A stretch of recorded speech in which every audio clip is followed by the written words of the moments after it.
Hello friends, कैसे हो आप लोग। तो फ्रेंड्स आज जो अब स्टार्ट करेंगे वो करेंगे हरियाणा सामान्य ज्ञान। ठीक है फ्रेंड्स, तो चाहे एचएससी मेंस का पेपर हो या हरियाणा ग्रुप डी का पेपर हो फ्रेंड्स, मोस्ट इम्पोर्टेंट क्वेश्चन आपके सामने एक ले आए हैं। अब इसको जो है रिवीजन करेंगे। पहला क्वेश्चन देखिए, चंद्रगुप्त मौर्य कौन था? आंसर है अशोक का दादा। ठीक है, चलिए नेक्स्ट पे देखिए, आर्य समाज के संस्थापक स्वामी दयानंद सरस्वती के आध्यात्मिक गुरु कौन थे? स्वामी विरजानंद महाराज। इसका करेक्ट आंसर हो जाएगा सर। हरियाणा में अशोक आंदोलन कब आया था? 1930। इसका करेक्ट आंसर है। निम्नलिखित में से कौन सा स्थान हड़प्पा संस्कृति का स्थल नहीं है? तो फरीदाबाद यहाँ पे इसका करेक्ट आंसर कर दो, क्योंकि फ्रेंड्स राखीगढ़ी, बनावली, दौलतपुर ये हड़प्पा के ही एक पार्ट है, लेकिन फरीदाबाद एक जिला है फ्रेंड्स। प्रथम विश्व युद्ध में सैनिकों की सबसे अधिक भर्ती 22,144 किस जिले से? तो रोहतक इसका करेक्ट आंसर हो जाएगा। गुरुग्राम को किस आचार्य से संबंधित माना जाता है? तो ये आपका रहेगा द्रोणाचार्य महाराज जी। वैदिक देवता भैरव का विकास किस देवता से माना जाता है? रुद्र इसका करेक्ट आंसर हो जाएगा फ्रेंड्स। नेक्स्ट देखिए, किसने रघुपति राघव राजा राम लिखा? तो विष्णु दिगंबर पलुस्कर। पानीपत की दूसरी लड़ाई किस वर्ष लड़ी गई थी? 1500 दूसरी फ्रेंड्स 1556 करेक्ट आंसर रहेगा। पूरी डेट बता दूँ आपको, 5 नवंबर 1556 इसका करेक्ट आंसर होगा फ्रेंड्स। और अगर तीसरा पूछे 14 जनवरी 1761 को। पहला फ्रेंड्स कब होगा? 21 अप्रैल 1526 में। हरियाणा राज्य की स्थापना कब की गई थी? 1 नवंबर 1966 इसका करेक्ट आंसर हो जाएगा। फरीदाबाद जिला किस जिले से काट कर बनाया गया? तो गुड़गांव से काट के बनाया गया फ्रेंड्स। और कहता है 15 अगस्त 1969 को गुड़गांव जिले से एक नया जिला फरीदाबाद बना था। तो फ्रेंड्स अगर आपसे फरीदाबाद पूछा है तो 1979, और अगर आपसे फतेहाबाद पूछे तो 1997। ठीक है, याद रहे। 1967 में जींद तहसील का किन दो तहसीलों में बंटवारा किया गया? तो जींद और सफीदों में। हरियाणा के वन विभाग की अध्यक्षता करने वाली देश की प्रथम महिला कौन है? तो अमरिंदर कौर इसका करेक्ट आंसर हो जाएगा। नेक्स्ट क्वेश्चन करते हैं फ्रेंड्स, देखिए रत्नावली किसने लिखी थी? तो ये हर्षवर्धन इसका करेक्ट आंसर हो जाएगा। सुप्रसिद्ध हिंदी कहानीकार विशंबर कौशिक का जन्म कहाँ हुआ था? तो ये रहेगा आपका अम्बाला में। ठीक है, सुप्रसिद्ध हिंदी कहानीकार विशंबर कौशिक, अम्बाला। 1919 में सब रॉयल एक्ट का विरोध कहाँ हुआ था? तो ये रहेगा आपका अम्बाला में। हरियाणा में हर्षवर्धनकालीन ताम मुद्रा कहाँ से प्राप्त हुई है? तो सोनीपत इसका करेक्ट आंसर है। चीनी यात्री हेन सांग किन सम्राट के समय शासनकाल में हरियाणा में आया था? हर्षवर्धन के समय से करेक्ट आंसर होगा फ्रेंड्स। पानीपत की तीसरी लड़ाई अहमद शाह अब्दाली और किसके बीच हुई थी? तो फ्रेंड्स ये रहेगा मराठा शासक के बीच हुई थी। 14 जनवरी 1761 को हुई थी। युद्ध में क्या है? युद्ध अहमद शाह अब्दाली और मराठा सेनापति सदाशिव राव भाव के बीच। इसमें मराठा जो सदाशिव राव भाव हार गए थे और अहमद शाह अब्दाली जीत गया था फ्रेंड्स। और एक फ्रेंड्स यहाँ पे कंटेंट इंपॉर्टेंट हो जाता है कि इस युद्ध में भील जाति प्रमुख इब्राहिम खान मोदी ने मराठों का ही साथ दिया था। बल्लभगढ़ का अंतिम राजा जिसने 1857 के स्वतंत्रता संग्राम में वीरता का परिचय दिया, तो ये रहेगा नाहर सिंह। बल्लभगढ़ फरीदाबाद का अंतिम राजा था जिसने 1857 के स्वतंत्रता संग्राम में वीरता का परिचय दिया। यह हरियाणा के स्वतंत्रता सेनानी भी थे फ्रेंड्स।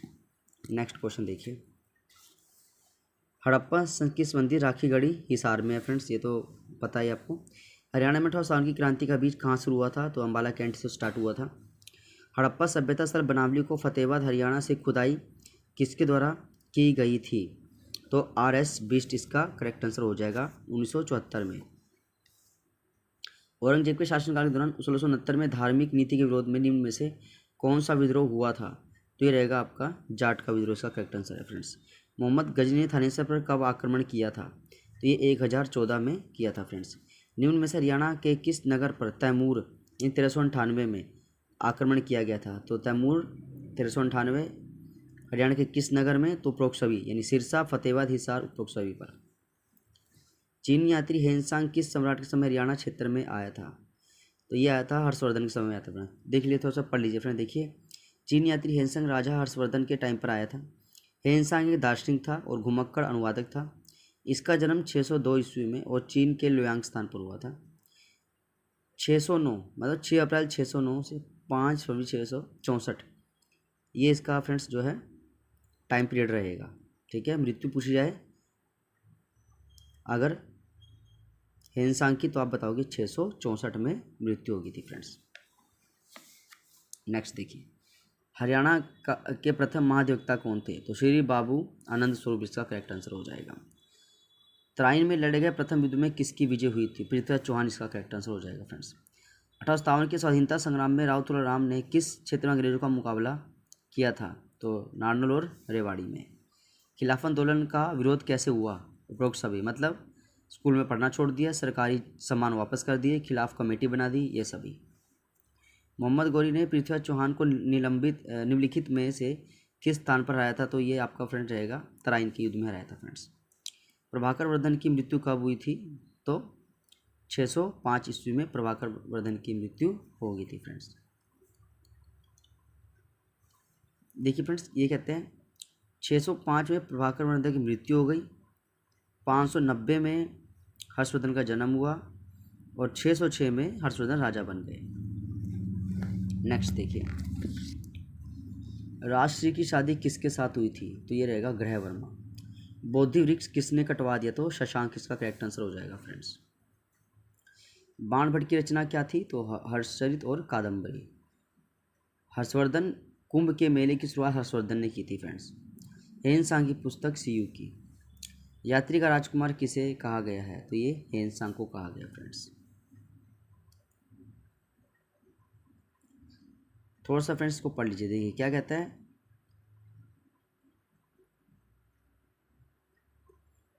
राजा हर्षवर्धन के साथ हूण जाति भारत पर आक्रमण।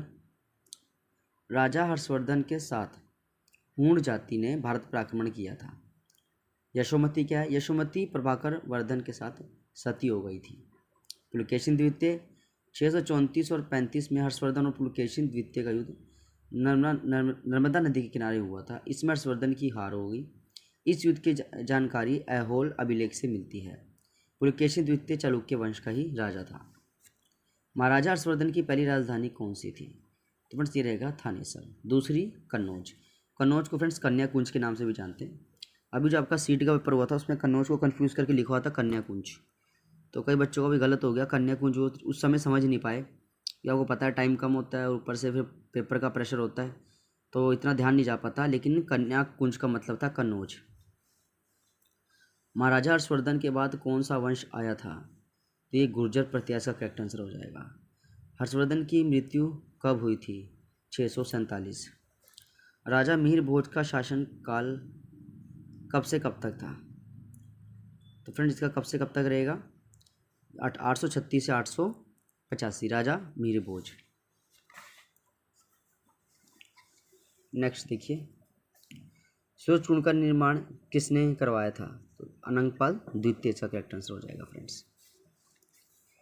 1014 ईस्वी में गजनवी दूसरी बार थानेसर पर आक्रमण करता, उस समय मतलब थानेसर का राजा कौन था? अरे फ्रेंड्स कैसे आप लोग? तो फ्रेंड्स आज जो हम टॉपिक कवर करेंगे फ्रेंड्स वो करेंगे मुगल साम्राज्य, ठीक है। और जो भी कैंडिडेट HSC ग्रुप डी की तैयारी कर रहे हैं, HSC मेंस पेपर की तैयारी कर रहे हैं, तो फ्रेंड्स तो आपको पता है बहुत मोस्ट इंपॉर्टेंट क्वेश्चन है फ्रेंड्स। प्रीवियस ईयर सारे पेपर के क्वेश्चन जो है सर फ्रेंड्स वो इसमें कराए जा रहे हैं। पहले मैं आपको जो है एक बार ये दिखाया था, हमने कौन से कंटेंट कंप्लीट कर लिए हैं। तो हमने इससे पहले संगम युग दक्षिण भारत के राज्य कंप्लीट किए, मध्यकाल भारत हमने स्टार्ट कर दिया था, सल्तनत काल हमने यहाँ का कंप्लीट कर लिया। अब जो नेक्स्ट हमारे पास है वो हमारे पास है मुगल साम्राज्य, ठीक है। चलिए तो टाइम को ना वेस्ट करते हो, पढ़ना स्टार्ट करते हैं। क्वेश्चन देखिए क्या कहता है। सर थॉमस रो जहांगीर के दरबार में कब आया था? 1615 में आया था फ्रेंड्स, ठीक है। अकबर ने मनसबदारी प्रणाली कब शुरू की थी? तो ये 1571। अकबर ने मनसबदारी प्रथा 1571 में स्टार्ट की थी फ्रेंड्स। कौन सा राजा हेमू के नाम से प्रसिद्ध था? तो ये रहेगा आपका हेमचंद्र विक्रमादित्य। कौन सा फ्रेंड्स? हेमचंद्र विक्रमादित्य इसका करेक्ट आंसर हो जाएगा। पानीपत की तीसरी लड़ाई संबंध है किससे? तो ये आपका रहेगा सलारगंज गेट पानीपत, इसका कालम्ब फ्रेंड्स, ठीक है, कालम्ब रहेगा फ्रेंड्स। पानीपत की तीसरी लड़ाई संबंध स्थान क्या है? कालम्ब जो पानीपत में है। नेक्स्ट क्वेश्चन देख लीजिए, एवं थोड़ा इसको फ्रेंड्स थोड़ा एक्स्ट्रा पढ़ लीजिए। देखिए क्या था, पानीपत का तीसरा युद्ध मराठा तथा अहमद शाह अब्दाली के बीच में कालाअंब स्थान पर हुआ था। कालाअंब पानीपत से 8 किलोमीटर दूर स्थित है। यहीं पर सदाशिवराव ने पानीपत की तीसरी लड़ाई में अपनी सेना का नेतृत्व किया था और ये युद्ध 1761 में हुआ था फ्रेंड्स, ठीक है। 14 जनवरी 1761 जो है युद्ध लड़ा गया था, पानीपत का तीसरा युद्ध कालम्ब में लड़ा गया था फ्रेंड्स। भक्त व संगीतज्ञ सूरदास किसके समकालीन थे? तो अकबर इसका करेक्ट आंसर हो जाएगा। और 26 में बाबर इब्राहिम लोदी के बीच में प्रसिद्ध युद्ध का क्या नाम था? जो बाबर और इब्राहिम वो था पानीपत का युद्ध फ्रेंड्स, ठीक है। किसने इलाहाबाद शहर की स्थापना की थी? तो ये रहेगा आपका अकबर ने इलाहाबाद शहर की स्थापना की थी, ठीक है फ्रेंड्स। 1574 में क्या हुआ था देखिए, कहता है अकबर ने संगम के घाट पर एक वृहत दुर्ग का निर्माण करवाया था 1574 में। इलाहाबाद का प्राचीन नाम प्रयागराज है। हिंदू धर्म ग्रंथों में वर्णित प्रयाग स्थल पवित्र नदी गंगा और यमुना के संगम पर स्थित है। यहीं सरस्वती नदी गुप्त रूप से संगम में मिलती है। इनमें से कौन अशिक्षित था, मतलब अनपढ़ था? तो अकबर इसका करेक्ट आंसर हो जाएगा। शेरशाह सूरी ने 1540 में किस मुगल शासक को भारत से भगाने को विवश किया? तो ये हुमायूं इसका करेक्ट आंसर हो जाएगा। देखिए फ्रेंड्स, शेरशाह सूरी ने 1540 में चौसा के युद्ध के दौरान मुगल सम्राट हुमायूं को हराकर उन्हें भगाने पर विवश कर दिया था। शेरशाह सूरी ने सूरी वंश की स्थापना की थी। अत्याचारी बैरम खां किसका संरक्षण और सलाहकार? तो ये इसका अकबर इसका करेक्ट आंसर हो जाएगा।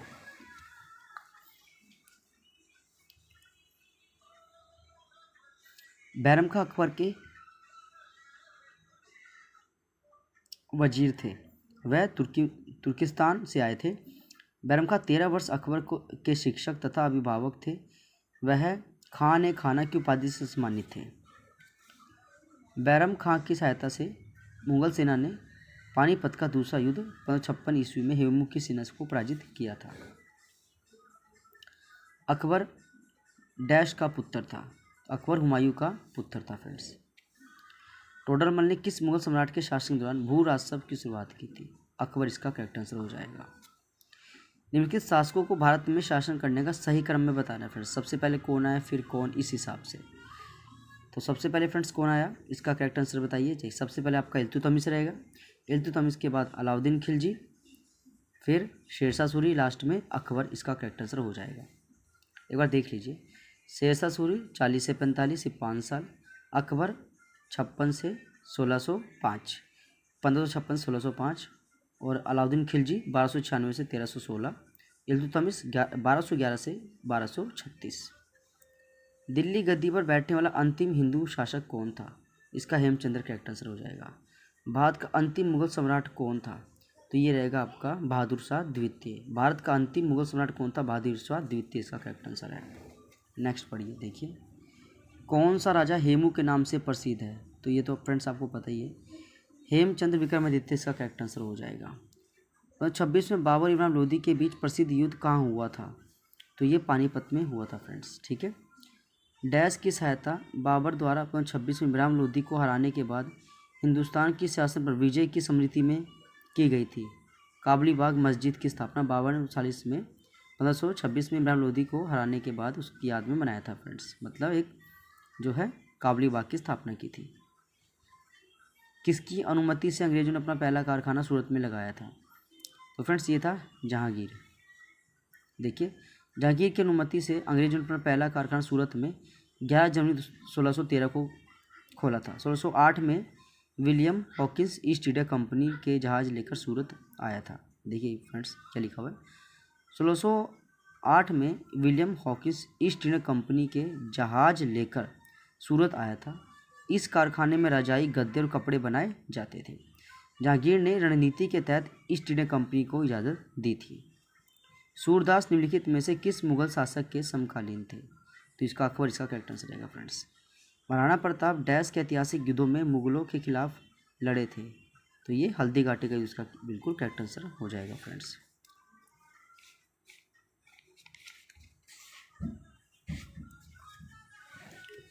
देखिए फ्रेंड्स, महाराणा प्रताप सिसोदिया राजपूत वंश के राजा थे। उन्होंने मुगल के सम्राट अकबर की अधीनता स्वीकार नहीं की थी। मुगलों को कई बार युद्ध में हराया और हल्दी घाटी का 1576 में हुआ था फ्रेंड। 18 जून 1576 में हुआ था। महाराणा प्रताप और मानसिंह प्रथम के बीच में हुआ था। दिल्ली गद्दी पर बैठने वाला अंतिम हिंदू राजा कौन था? तो इसका रहेगा हेमचंद्र, इसका करेक्ट आंसर हो जाएगा फ्रेंड्स। देखिए हेमचंद्र विक्रम हिंदू सम्राट थे। उन्होंने आदिल शाह सूर्यवंशी के प्रधानमंत्री के रूप में भी कार्य किया है। 5 नवंबर 1556 को अकबर और हुमायूं के बीच में पानीपत का दूसरा युद्ध हुआ था। हेमू हार गया था इसमें। उन्होंने 22 तूफानी विजयों के बाद अपने आप को विक्रमादित्य की उपाधि दी थी। सिंही गांव को किस संत के नाम जाना जाता है? तो संत सूरदास बिल्कुल करेक्ट इसका आंसर हो जाएगा फ्रेंड्स।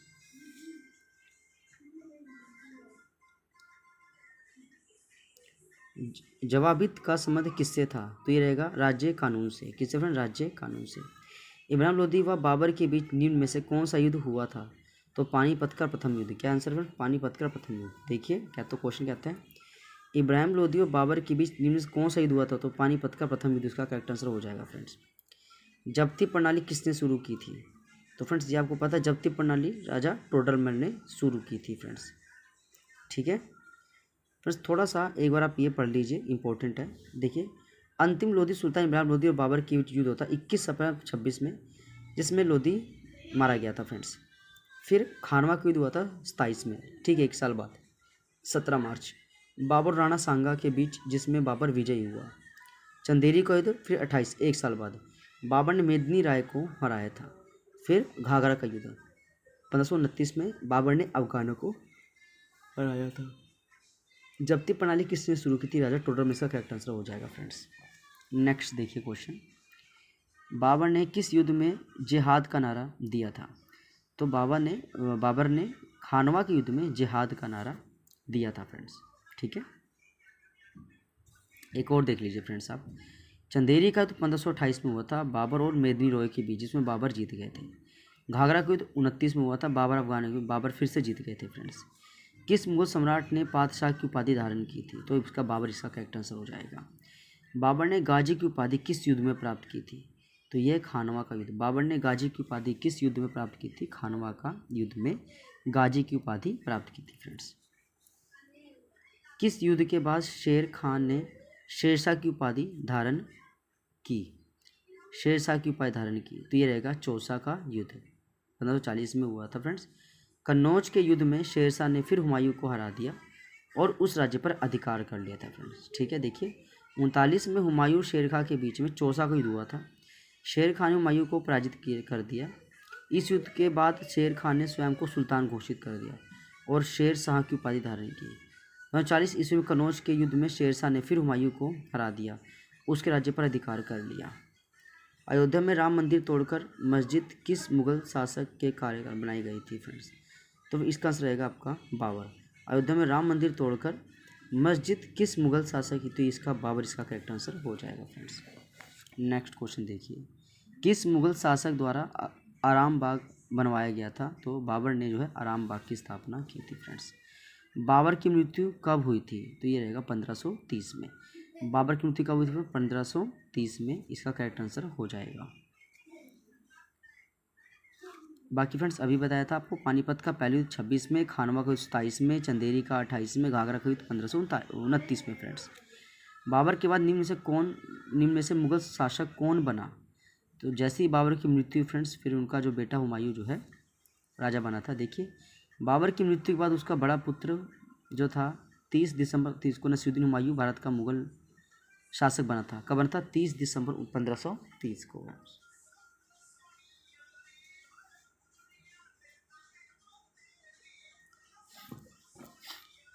मुगल शासक बनने से पहले वह हिसार, फिरोजाबाद और उसके पद संभल का जागीरदार भी था। 1539 में वह शेर खां से चौसा का युद्ध हार गया। 40 में कन्नौज के युद्ध में शेर खान ने शेरशाह सूरी ने उसे फिर हरा दिया और उस राज्य पर पूरा कब्जा कर लिया। कन्नौज का युद्ध कब लड़ा गया था फ्रेंड्स? तो फिर इसका आंसर रहेगा कन्नौज को 1540 में लड़ा गया था। देखिए कन्नौज के युद्ध को बिलग्राम का युद्ध भी कहा जाता है। इस युद्ध के परिणामस्वरूप 17 मई 1540 को शेरशाह सूरी द्वारा पराजित हुआ था। इस तरह एक पहला बिहारी मुसलमान दिल्ली गद्दी पर बैठा, क्योंकि बिलग्राम का युद्ध जीतने के बाद शेरशाह ने हुमायूं को भारत छोड़ने के लिए विवश कर दिया था। एक बार दोबारा देखिए फ्रेंड्स, कन्नौज के युद्ध को बिलग्राम का युद्ध भी कहा जाता है। इस युद्ध के हुमायूं 17 मई 1540 को शेरशाह सूरी द्वारा हार गया। इस तरह पहला बिहारी मुसलमान दिल्ली गद्दी पर बैठा, क्योंकि बिलग्राम का युद्ध जीतने के बाद शेरशाह ने हुमायूं को भारत छोड़ने के लिए विवश कर दिया। भारत में मनसबदारी प्रथा किसने शुरू की थी? तो ये रहेगा अकबर ने की थी फ्रेंड्स। चलिए नेक्स्ट क्वेश्चन पढ़ते हैं। पानीपत के युद्ध में बाबर की जीत का मुख्य कारण क्या था फ्रेंड्स? तो फ्रेंड्स ये रहेगा तुलुगमा प्रथा। क्या था फ्रेंड्स? तुलुगमा प्रथा। देखिए कहता है पानीपत के प्रथम युद्ध में बाबर ने दिल्ली के सुल्तान इब्राहिम लोदी को हराया। 12 अप्रैल 1526 को दोनों सेनाएं पानीपत के मैदान में आमने सामने हुई। दोनों के मध्य युद्ध का आरंभ 21 अप्रैल को हुआ। इस युद्ध में बाबर ने पहली बार तुलुगमा युद्ध नीति एवं तोपखाने का प्रयोग किया था फ्रेंड्स। ईरान के शाह और मुगल शासकों के बीच झगड़े की जड़ क्या थी? तो ये रहेगा आपका आंसर कंधार फ्रेंड्स। कहता है ईरान के शाह और मुगल शासकों के बीच झगड़े की जड़ क्या थी? तो इसका आंसर है कंधार, इसका करेक्ट आंसर है। मन सबदारी प्रथा कहाँ से ली गई थी? ठीक है फ्रेंड्स, तो ये इसका आंसर रहेगा मंगोलिया से। मन सबदारी प्रथा कहाँ से ली गई थी? मंगोलिया, इसका करेक्ट आंसर है। किस अंग्रेज को जहांगीर ने खान की उपाधि से सम्मानित किया था? हॉकिंस, इसका करेक्ट आंसर है फ्रेंड्स। किस अंग्रेज को जहांगीर ने खान की उपाधि? तो हॉकिंस, इसका करेक्ट आंसर है। रंगीला बादशाह किसे कहा जाता है? मोहम्मद शाह को कहा जाता है फ्रेंड्स। मयूर सिंहासन पर बैठने वाला अंतिम मुगल सम्राट कौन था? तो फ्रेंड्स ये रहेगा आपका आंसर मोहम्मद शाह। मयूर सिंहासन पर बैठने वाला अंतिम मुगल सम्राट कौन था? मोहम्मद शाह, इसका करेक्ट आंसर हो जाएगा। नेक्स्ट क्वेश्चन पढ़ते हैं फ्रेंड्स थोड़ा सा।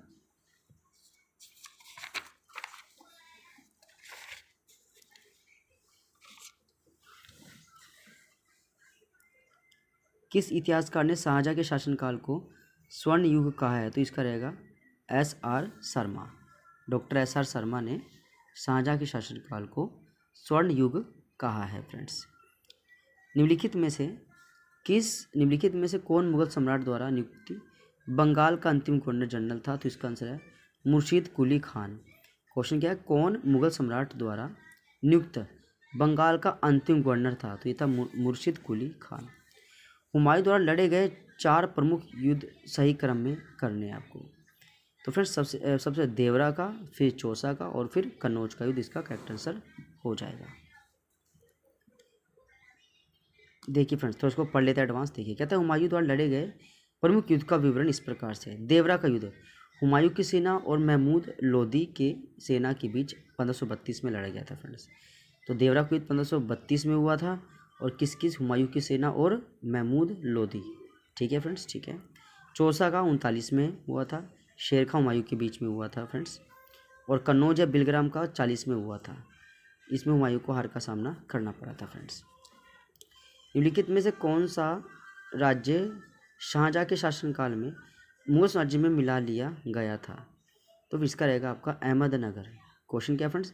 निम्नलिखित में से कौन सा राज्य शाहजहां के शासनकाल में मुगल साम्राज्य में मिला लिया गया था? तो अहमदनगर, इसका करेक्ट आंसर हो जाएगा फ्रेंड्स।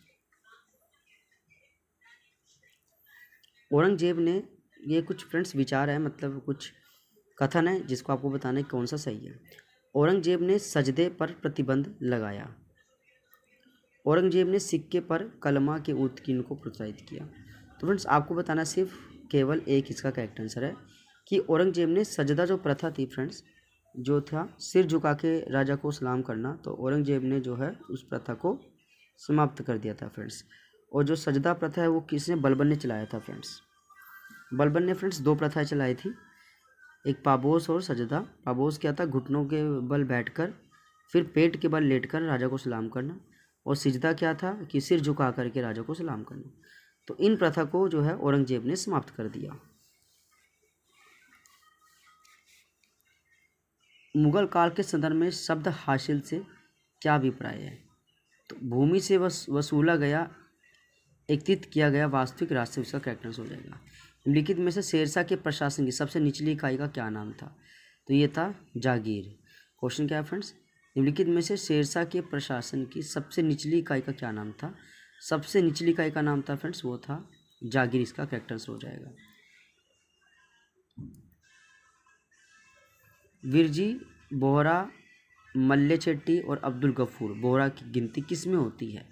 तो ये मुग़ल काल के सबसे अमीर व्यापारी थे फ्रेंड्स, मतलब मुग़ल काल के सबसे कौन कौन से? विरजी बोहरा, मल्लेचेट्टी और अब्दुल गफूर बोहरा, ये इसका करेक्ट आंसर हो जाएगा फ्रेंड्स। हेलो फ्रेंड्स, कैसे आप लोग? तो फ्रेंड्स फिर से आपके सामने important question Haryana staff selection commission group D की जो बच्चे तैयारी कर रहे हैं या फिर जो हरियाणा मेंस की तैयारी कर रहे हैं फ्रेंड्स, ठीक है। तो एक बार क्वेश्चन देख लीजिए फ्रेंड्स, सारे क्वेश्चन पेपर में आए हुए क्वेश्चन है, तो इसी क्वेश्चन को रिवीजन कराई जाएगी, ठीक है फ्रेंड्स। चलिए स्टार्ट करते हैं।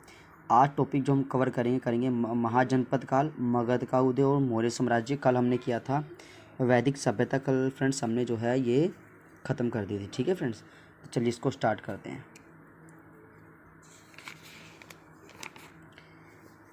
मत्स्य माँ जनपद की राजधानी का क्या नाम था? विराटनगर। मत्स्य माँ जनपद की राजधानी क्या नाम था फ्रेंड्स? विराटनगर, ठीक है। चलिए, मगध की राजधानी को राजगृह से किस शहर में स्थानांतरित किया गया था? तो ये रहेगा आपका पाटलिपुत्र में। मगध की राजधानी को किस शहर में स्थानांतरित किया गया था? पाटलिपुत्र में। मौर्य स्तंभ राजधानी, जिसे सिंह राजधानी भी कहा जाता है, कहाँ पाई जाती है? तो सारनाथ में पाई जाती है। कहाँ फ्रेंड्स? सारनाथ में। आगे देखिए, नालंदा विश्वविद्यालय का निर्माण किस समय में हुआ था? तो ये आपका हुआ था कुमारगुप्त के टाइम में हुआ था फ्रेंड्स, ठीक है। देखिए, नालंदा विश्वविद्यालय बिहार में पटना के पास लगभग 50 किलोमीटर की दूरी पर है। इसका निर्माण गुप्त काल के शासक कुमारगुप्त के समय में हुआ था। 2016 में इसे विश्व विरासत स्थल की धरोहर सूची में शामिल किया गया था। मौर्य वंश के अंतिम शासक बृहदत्त की हत्या किसके द्वारा की गई थी? तो ये रहेगा, जो मौर्य वंश के जो अंतिम शासक थे बृहदत्त, इनकी हत्या पुष्यमित्र शुंग के द्वारा की गई थी। देखिए, बृहदत्त मौर्य वंश का अंतिम शासक था, उसकी हत्या उसके ही सेनापति पुष्यमित्र शुंग ने कर दी थी तथा शुंग वंश की नींव रखी। पुष्यमित्र शुंग एक कट्टर ब्राह्मणवादी था, उसने 2 अश्वमेध यज्ञों का आयोजन भी कराया था। शुंग वंश के मगध पर शासन करने से पूर्व किस राजवंश का शासन था? तो शुंग वंश से पहले पूछा फ्रेंड्स, तो रहेगा मौर्य वंश। क्या रहेगा फ्रेंड्स? मौर्य वंश। शुंग वंश के मगध पर शासन करने से पूर्व किस राजवंश का शासन था? तो मौर्य वंश का शासन था। महाजनपद काल में 16 महाजनपद में सबसे शक्तिशाली जनपद कौन सा था? तो वो रहेगा आपके पास मगध। क्या रहेगा फ्रेंड्स? महाजनपद काल में 16 महाजनपद में सबसे शक्तिशाली जो कौन था? वो था मगध। मगध के किस शासक को पितृ हंता के नाम से जाना जाता है? तो ये अजातशत्रु इसका करेक्ट आंसर हो जाएगा। महाजनपद काल में पाटलिपुत्र की नींव किसने रखी? तो ये रखी अजातशत्रु ने। मौर्य वंश से पहले मगध में किस राजवंश का शासन था? तो ये था नंद वंश का। किसका था फ्रेंड्स?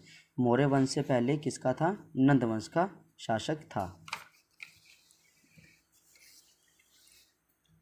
सिकंदर और पोरस की सेनाओं ने किस नदी के तट पर युद्ध किया था?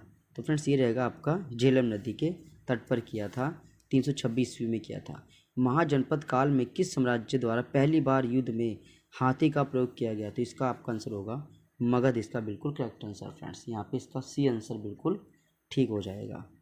नेक्स्ट पढ़ते हैं, किस शासक के पुत्र अजातशत्रु ने अपने पिता की हत्या कर राजगद्दी पर बैठने के लिए की थी? तो ये रहेगा बिंबिसार, इसका करेक्ट आंसर हो जाएगा। महाजनपद काल में किस शासक को उग्रसेन कहा जाता था? तो महापद्मानंद को उग्रसेन कहा जाता था। शिशुनाग ने अपनी दूसरी राजधानी कहाँ बनाई थी? तो ये रहेगा फ्रेंड्स आपका आंसर वैशाली में बनाई थी। वो कौन सा पहला भारतीय राजा था जिसने अपने आप को शक्तिशाली बनाने के लिए वैवाहिक गठजोड़ की शुरुआत करवाई थी? तो ये रहेगा बिंबिसार। भारतीय इतिहास में नियमित और स्थानीय सेना रखने वाला पहला ज्ञात शासक कौन था फ्रेंड्स? तो वो रहेगा आपका बिंबिसार, इसका करेक्ट आंसर हो जाएगा। नेक्स्ट देखिए, बिंदुसार के समय अशोक कहाँ का राज्यपाल था? तो ये रहेगा आपका अवंती, इसका करेक्ट आंसर है।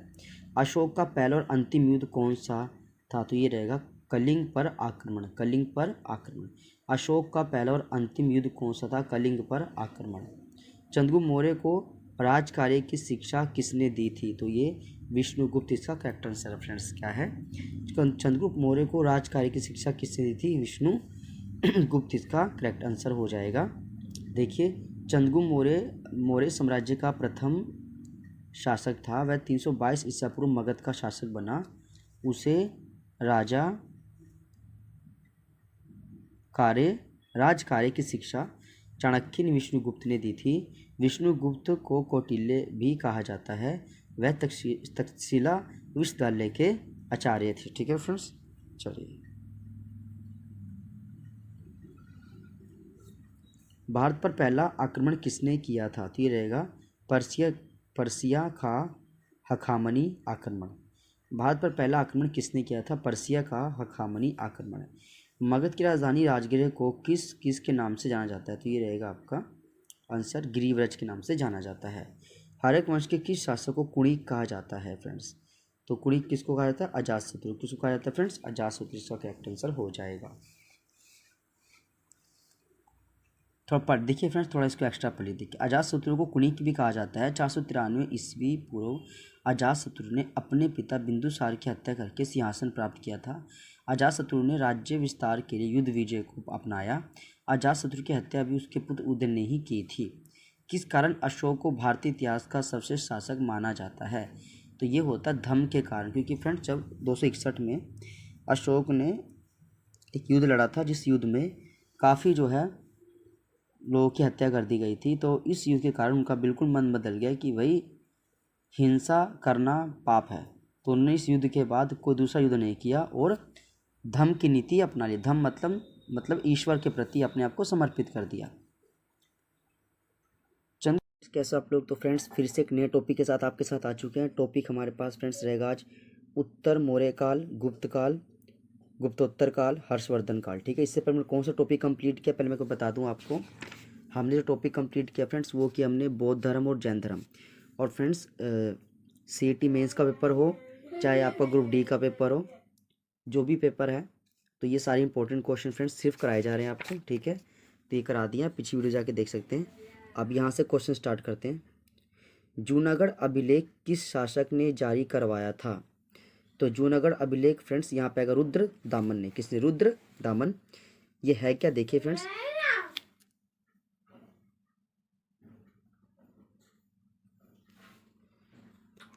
यहाँ देखिए कहता है यह शिलालेख गिरनार, फ्रेंड्स ये रुद्र दमन नहीं रुद्र दामन है, थोड़ा सा यहाँ पे एरर है।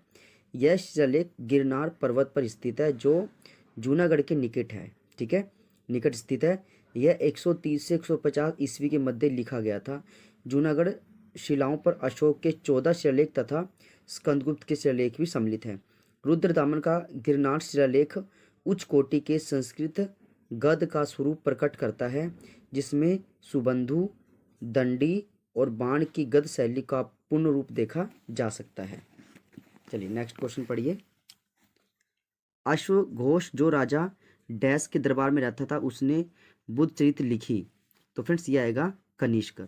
अश्वघोष राजा जो कनिष्क के दरबार में रहता था उसने बुद्ध चरित्र नामक पुस्तक लिखी थी। थोड़ा इसको पढ़ लीजिए। देखिए फ्रेंड्स कहता है अश्वघोष जो राजा कनिष्क के दरबार में रहता था, कनिष्क का राज्यकाल 78 ईस्वी से 125 ईस्वी था।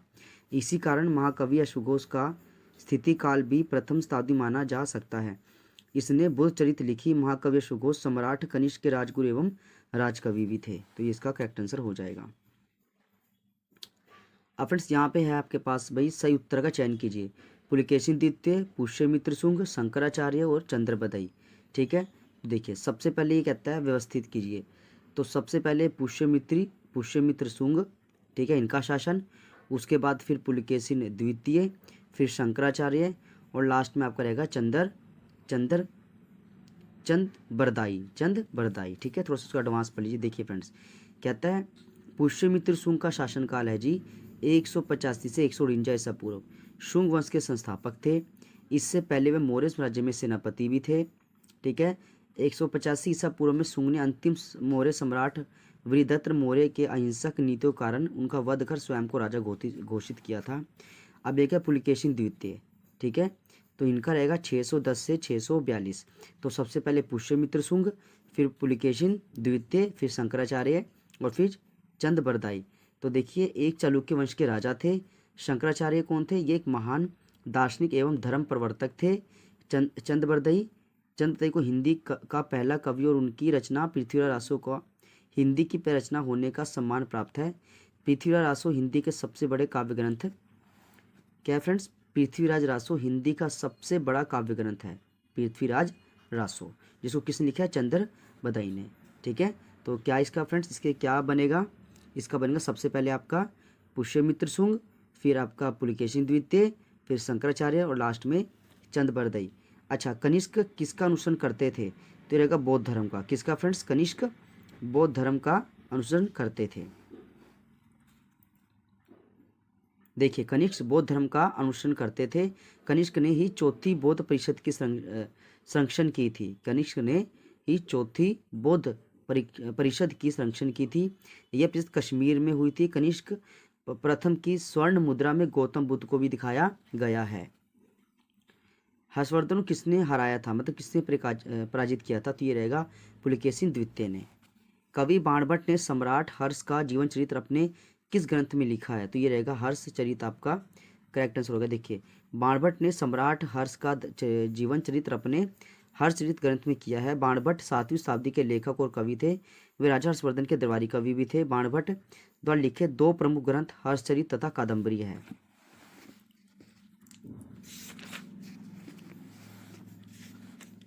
राजा हर्षवर्धन ने एक प्रसिद्ध नाटक डैश लिखा है, तो ये है नागानंदम। क्या है फ्रेंड्स? नागानंद। देखो, हर्षवर्धन एक प्रमुख नाटककार थे। उन्होंने नागानंद, रत्नावली, प्रियदर्शिका और संस्कृत जैसे साहित्य के प्रसिद्ध नाटक लिखे हैं।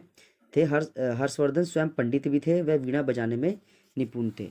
तो इसका क्या फ्रेंड्स? देखिए, राजा हर्षवर्धन एक प्रसिद्ध नाटक लिखा, जिसका क्या नाम था? नागानंद। क्या था? नागानंद। हर्षवर्धन ने क्या लिखा फ्रेंड्स? नागानंद, प्रियदर्शिका और रत्नावली। हेनसांग किसके शासन के दौरान आया था? तो हर्षवर्धन के समय में आया था फ्रेंड्स हेनसांग। ठीक है, तो इसको पढ़ लीजिए। देखिए, हेनसांग हर्षवर्धन शासनकाल में आया था। 634-635 ईस्वी में भारत आया था। वह भारत में लगभग 15 साल तक रहा। हेनसांग द्वारा लिखी पुस्तक सीयूकी में अपनी यात्रा में उन्होंने हर्षकालीन भारत की सामाजिक, आर्थिक, धार्मिक संस्कृति का सुंदर वर्णन भी किया है।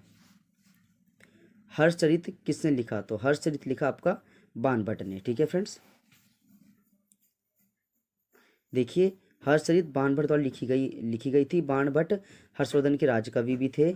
बाणभट्ट 7वीं शताब्दी के कवि और लेखक थे। इन्होंने 2 प्रमुख ग्रंथ भी हैं, हर्षचरित तथा कादम्बरी, तथा बाणभट्ट द्वारा लिखा गया है। यानी हर्षचरित और कादम्बरी बाणभट्ट ने लिखा है। कादम्बरी दुनिया का पहला उपन्यास था। तो फ्रेंड्स, ये आपको याद रखना है, दुनिया का पहला उपन्यास कौन सा था? तो उसका रहेगा कादम्बरी। और हर्षवर्धन द्वारा रचित नाटक रत्नावली, प्रियदर्शिका और नागानंद इसका करेक्ट आंसर हो जाएगा। निम्नलिखित में से कौन सी राजा हर्षवर्धन की रचना नहीं है? तो फ्रेंड्स, ये रहेगा आपका कादम्बरी, इसका करेक्ट आंसर है। निम्नलिखित में से कौन सी बाणभट्ट की रचना है? तो फ्रेंड्स, बाणभट्ट की रचना इसमें कौन सा रहेगा आपका? हर्षचरित। क्या रहेगा फ्रेंड्स? हर्षचरित। ठीक है, देखिए, जो सूरसागर है फ्रेंड्स, वो किसका है? वो तो आपको फ्रेंड्स सूरदास, क्योंकि ये पेपर में भी फ्रेंड्स आ चुका है क्वेश्चन। सूरसागर किसका लिखा हुआ है फ्रेंड्स? तो ये रहेगा आपका सूरदास। देखिए, हर्षचरित बाणभट्ट द्वारा संस्कृत में रचित एक ग्रंथ है और यह राजा हर्षवर्धन का जीवन चरित्र पर आधारित एक रचना है। बाणभट्ट 7वीं शताब्दी के लेखक और कवि थे। बाणभट्ट राजा हर्षवर्धन के दरबारी कवि थे। उनके 2 प्रमुख ग्रंथ हैं, हर्षचरित तथा कादम्बरी विश्व का पहला उपन्यास था। चीनी यात्री हेनसांग ने थानेसर की यात्रा का दौरा किसके शासन के दौरान किया था? तो इसका रहेगा हर्षवर्धन। तो चीनी यात्री हेनसांग ने थानेसर का दौरा किस राजा के समय किया था? इसका रहेगा फ्रेंड्स आपका हर्षवर्धन। इसका तो फ्रेंड्स देखिए, ये क्वेश्चन फिर से वही रिपीट कर दिया भाई। हेनसांग हर्षवर्धन 634-635 ईस्वी में थानेसर में आया था। 15 साल तक भारत में रहा था। उस समय पुस्तक सीयूकी में जो है भारत के सामाजिक, आर्थिक, धार्मिक और का वर्णन भी किया है।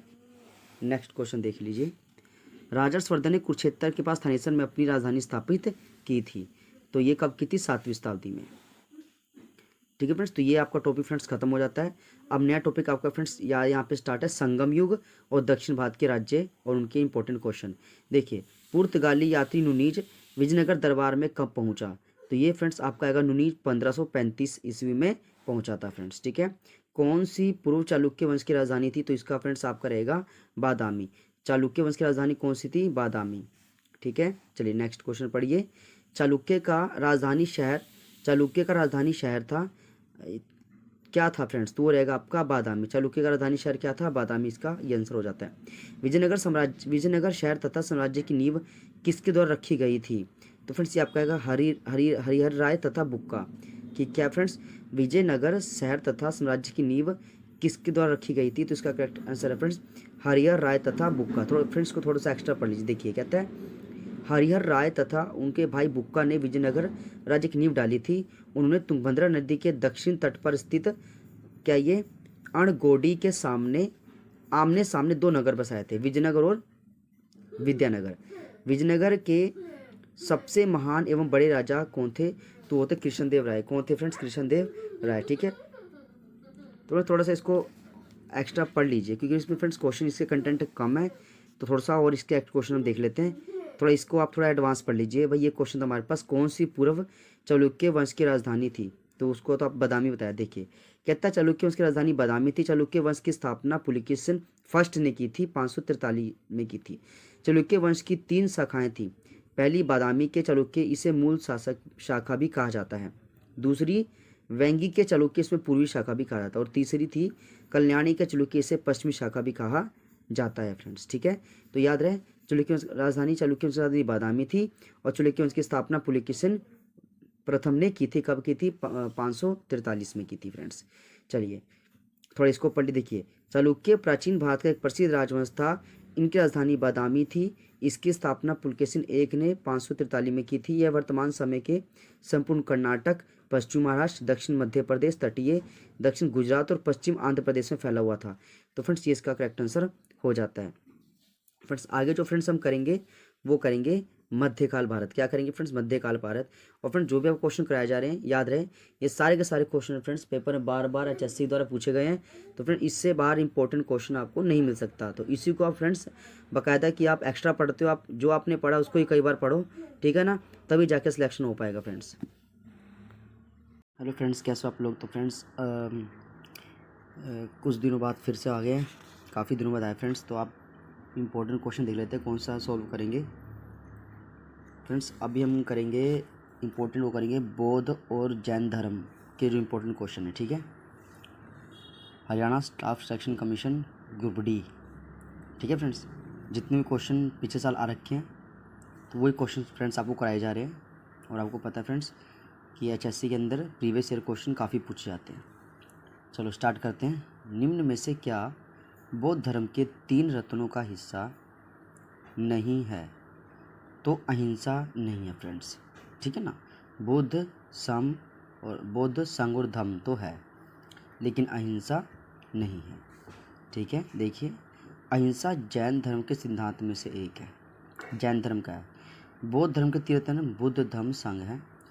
जैन धर्म के पंचशील सिद्धांत क्या है फ्रेंड्स? वो है अहिंसा, सत्य, अपरिग्रह और आचार्य और ब्रह्मचार्य। अंतिम सिद्धांत जो महावीर द्वारा लाया गया था, बौद्ध धर्म की स्थापना गौतम सिद्धार्थ ने की थी। जैन धर्म की जो स्थापना है वो ऋषभवेद ने की थी। ठीक है फ्रेंड्स, और ब्रह्मचार्य जो है वो किन्होंने इसको अपनाया था? तो वो थे महावीर स्वामी जी ने जो है ब्रह्मचार्य को भी जोड़ा था। कौन से राज्य को बौद्ध धर्म का उद्गम कहते हैं? तो इसका है बिहार। बौद्ध धर्म का उद्गम किसको? बिहार को कहा जाता है फ्रेंड्स। ठीक है, थोड़ा पढ़ ली देखिए। बौद्ध धर्म का उद्गम भारत के प्राचीन शहर में मगध जो बिहार में है हुआ था। महात्मा बुद्ध को बोध गया नामक स्थान पर ज्ञान की प्राप्ति हुई थी। उसके बाद उन्होंने बौद्ध धर्म की स्थापना की थी। किस बौद्ध साहित्य में हरियाणा के बारे में जानकारी मौजूद है? तो इसका है मंजीमणि निकाय और दिव्यावतान, इसका करेक्ट आंसर है फ्रेंड्स। बौद्ध धर्म के महायान पंथ के संबंध में लिखित में से कौन सा सत्य है?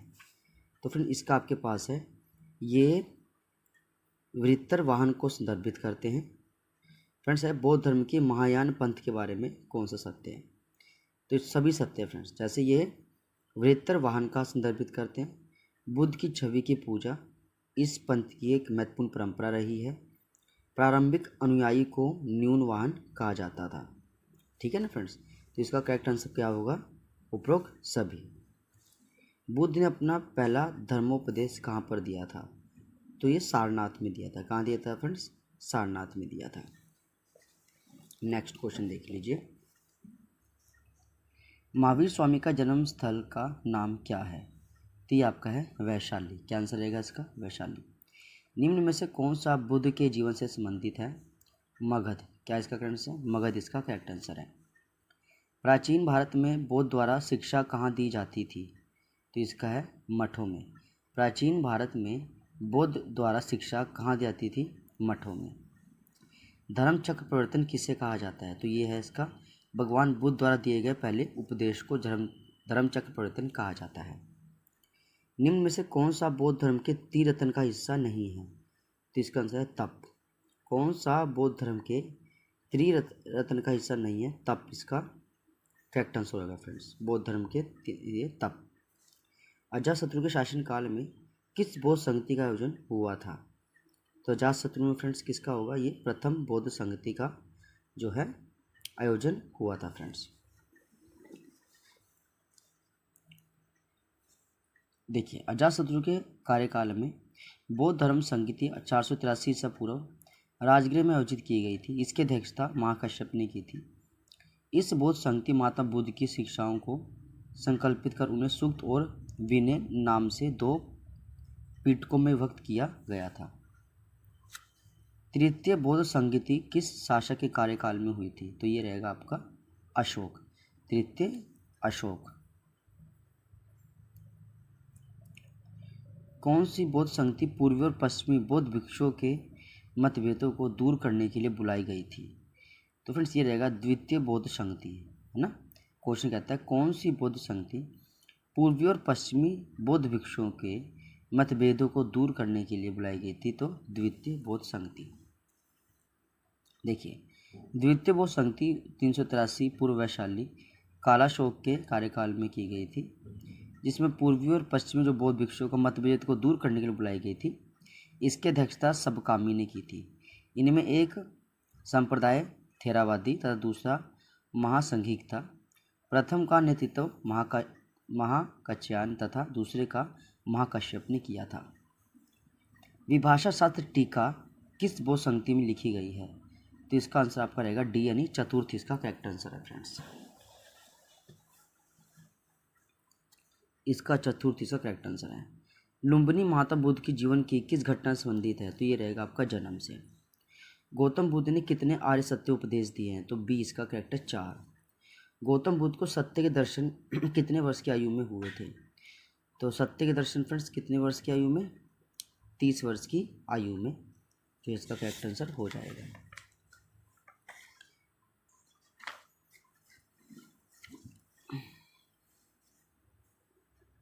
महात्मा बुद्ध ने अपना प्राण, ये इसका क्वेश्चन देख लीजिए फ्रेंड्स। महात्मा बुद्ध को सत्य के दर्शन कितने वर्ष में? तो इसका आंसर 35 है फ्रेंड्स। ये आएगा 35 वर्ष की उम्र में जो है इसका गौतम बुद्ध को सत्य के दर्शन की प्राप्ति हुई थी। ठीक है फ्रेंड्स, आगे देखिए। और 42 वर्ष की उम्र में महावीर जी को जो है ज्ञान की प्राप्ति हुई थी। महात्मा बुद्ध ने अपने प्राण कहाँ पर त्यागे थे? तो ये रहेगा आपका कुशीनगर में। देखिए, महात्मा बुद्ध 80 वर्ष की अवस्था में कुशीनगर में देवरिया जिला उत्तर प्रदेश में 483 ईस्वी पूर्व में निर्माण को प्राप्त हुए। इन्हें महापरिनिर्वाण कहते हैं। महात्मा बुद्ध की मृत्यु के बाद उनके अवशेषों को 8 भागों में बांटा गया तथा स्तूपों का निवारण उन्हें सुरक्षित रखा गया। स्तूपों का निवारण कर उन्हें सुरक्षित रखा गया। बुद्ध ने उपदेश देने में किस भाषा का प्रयोग किया था? तो यह आपका रहेगा पाली भाषा। बुद्ध ने सर्वाधिक उपदेश पाली भाषा में दिए थे। बुद्ध ने प्रथम उपदेश सारनाथ में अपने 5 ब्राह्मण शिष्यों को दिया था। इसे धर्म चक्र परिवर्तन कहा था फ्रेंड्स। निम्न में से किस शासक ने बौद्ध धर्म को अपनाया था? तो इसका करेक्ट आंसर अशोक ने। निम्न में से किस शासक ने बौद्ध धर्म को अपनाया? तो इसका अशोक बिल्कुल सही जवाब है। कनिष्क के शासनकाल में अध्यक्षता में किस बौद्ध संगति का आयोजन किया गया था?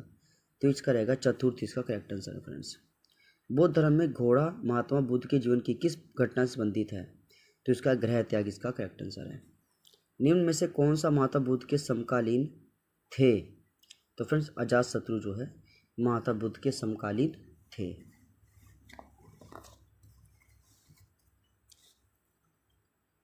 भगवान महावीर को ज्ञान प्राप्ति किस नदी के तट पर हुई? तो हुई थी ऋजुपालिका नदी के तट पर। महात्मा महावीर को ज्ञान की प्राप्ति की हुई थी ऋजुपालिका नदी के तट पर हुई थी फ्रेंड्स। जैन धर्म का विभाजन कब हुआ था? तो फ्रेंड जैन धर्म का विभाजन कब हुआ था? तो 380 ईसा पूर्व में जो जैन धर्म है 2 भागों में बट गया था फ्रेंड्स। ठीक है, चलिए। भगवान महावीर का विवाह किसके साथ हुआ था? तो ये आपका रहेगा यशोदा। क्या रहेगा फ्रेंड्स? यशोदा के साथ विवाह हुआ था। निम्नलिखित में से किनका संबंध जैन धर्म से नहीं है? तो इसका रहेगा तथागत। निम्न में से किनका संबंध जैन धर्म से नहीं? तथागत इसका करेक्ट आंसर हो जाएगा। कुंडग्राम नामक स्थान का महावीर स्वामी से क्या संबंध है? तो ये आपके पास है, यह उनका जन्म स्थान है। क्या है? जन्म स्थान है फ्रेंड्स। कुंडग्राम नामक स्थान का भगवान महावीर से क्या संबंध था? तो यह उनका जन्म स्थान था। कुंडग्राम क्या था? महावीर स्वामी जी का जन्म स्थान था।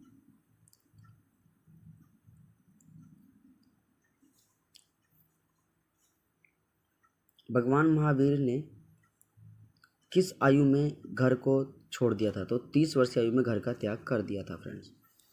और उनको 12 साल लग गए थे सच को जानने में फ्रेंड्स। तो 30 प्लस 12 42 साल की उम्र में जो है इनको ज्ञान की प्राप्ति हुई थी। जैन धर्म के 23वें तीर्थकर कौन थे? तो फ्रेंड्स या तो पता ही है, पार्श्वनाथ जी 23वें तीर्थकर थे। जैन धर्म में मोक्ष प्राप्ति कितने साधन बताए हैं?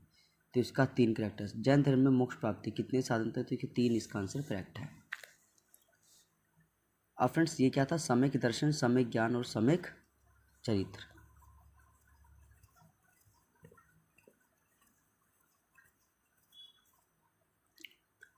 सम्यक दर्शन क्या था फ्रेंड्स? जैन तीर्थकों और उनके उपदेशों में विश्वास करना। ठीक है।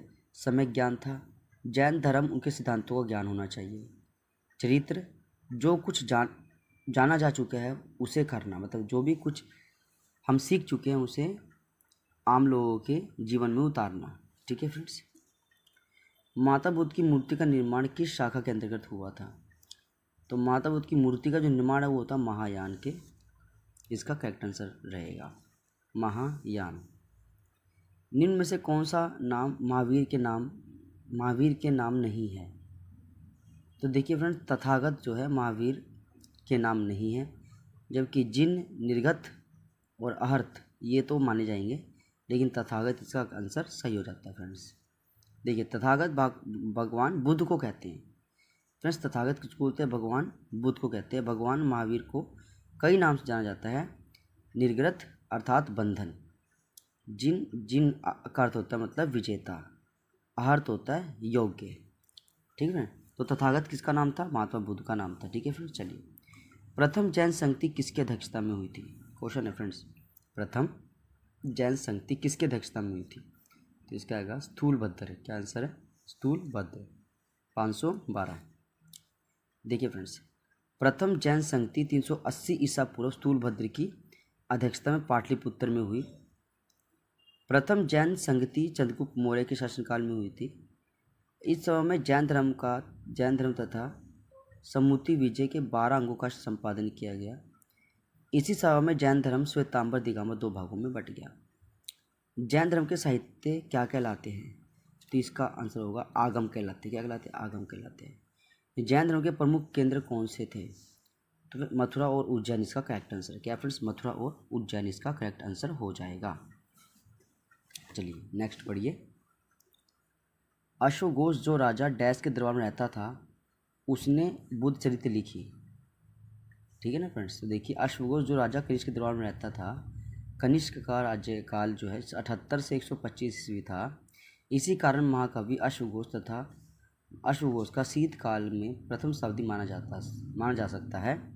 उसने बुद्ध चरित्र लिखी। महाकवि अश्वघोष सम्राट कनिष्क के राजगुरु एवं राजकवि थे। तो क्या था फ्रेंड्स में कि भाई बुद्ध चरित्र लिखी, किसने लिखी? अश्वघोष ने लिखी फ्रेंड्स। ठीक है ना। और महाकवि अश्वघोष सम्राट कनिष्क के राजगुरु राजकवि भी थे फ्रेंड्स। कौन थे राजकवि? अश्वघोष। किस राजा के? कनिष्क के। चलिए नेक्स्ट क्वेश्चन थोड़ा पढ़ लीजिए अब उसको। एक मिनट फ्रेंड्स, जैन धर्म, बस ये कुछ क्वेश्चन रह गए थे, एक बार इसको भी आप देख ही लेते। ये रह गए थे फ्रेंड्स। महात्मा बुद्ध की मूर्ति का निर्माण किस शाखा, ये तो महायान इसका बता दिया फ्रेंड्स। इनमें से कौन सा नाम महावीर के नाम नहीं, ये भी बता दिया। प्रथम जैन संगति की अध्यक्षता, ये रह गया था। प्रथम जैन संगति की अध्यक्षता हुई, तो इसका आएगा स्थूलभद्र, इसका करेक्ट आंसर है फ्रेंड्स। जैन धर्म के साहित्य क्या कहलाते हैं, तो यह सी आगम कहलाते हैं। जैन धर्म साहित्य आगम कहलाते हैं फ्रेंड्स। जैन धर्म के प्रमुख केंद्र कौन से थे, तो ये थे मथुरा और उज्जैन, इसका करेक्ट आंसर हो जाएगा।